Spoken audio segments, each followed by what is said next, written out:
Today we're counting down the top 10 most used signature spells in Oathbreaker. At number 10 we've got Nissa's Triumph, a sorcery for green. Search your library for up to 2 basic forest cards. If you control a Nissa planeswalker, instead search your library for up to 3 land cards. Reveal those cards, put them in your hand. Honestly, I had to reread this card to understand why it's so popular. So when you have a Nissa planeswalker, you don't need to get a forest, you can get any lands. It turns out the majority of Nissa decks are not using this. It's not even really close, but because we have 8 Nissas, it just squeaks its way into the top 10. At number 9, we've got Finale of Devastation, a sorcery for X green. Search your library and or graveyard for a creature card with converted mana cost X or less and put it onto the battlefield.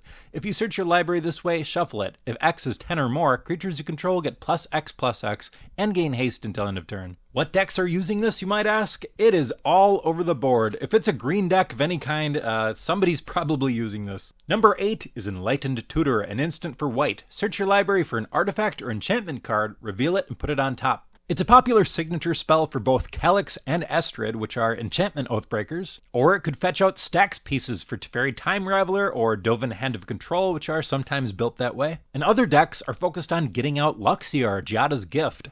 Number 7 is Tower Defense, an instant for 2. Creatures you control get +0/+5 and gain reach until end of turn. And this is used exclusively pretty much by Huatli the Sun's Heart.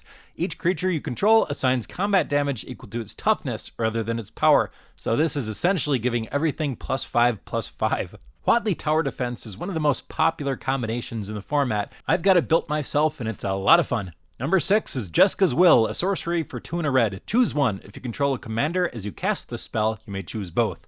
Add red for each card in target opponent's hand.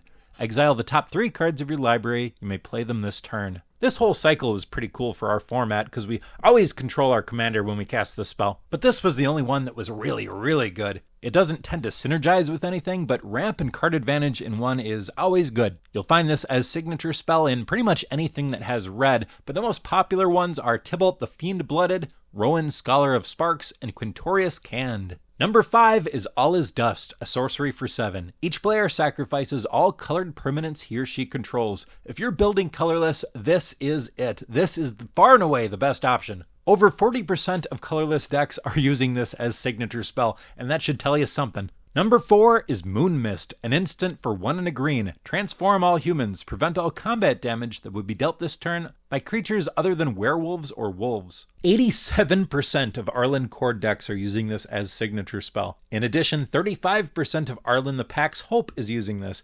But this does not work with Daybound Nightbound. You really want the old werewolves, if you intend to get the most use out of the signature spell anyway. At number 3, we've got Crop Rotation, an instant for green. As an additional cost to cast this spell, sacrifice a land. Search your library for a land card, put it onto the battlefield, then shuffle. Wrenn 6 with Crop Rotation is generally considered the best deck in the format. I'm actually surprised that only 64% of Wrenn 6 decks are using Crop Rotation.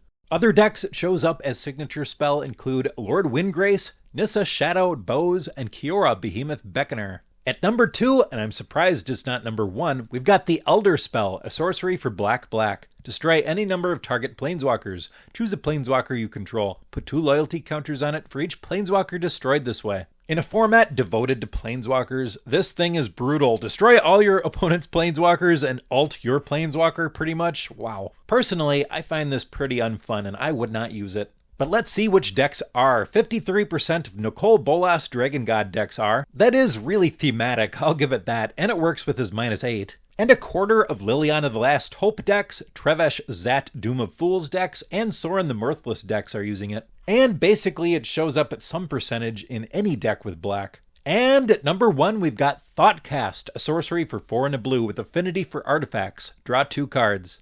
Thoughtcast is signature spell for 72% of Tezzeret Master of the Bridge decks, 59% of Tezzeret Agent of Bolas decks, 50% of Zahili Sublime Artificer decks, and shows up pretty high in pretty much any planeswalker that has anything to do with artifacts. A neat thing about this card is you can actually affinity away the command tax. I don't know how often that comes up, but it is pretty cool. These videos don't really make me any money. I'm just doing them for fun and for likes. So where's my like, darn it? I'm just joking, of course, but hitting like does help a lot with the algorithm, and I really appreciate it. Thanks a lot for watching, and I'll see you next time.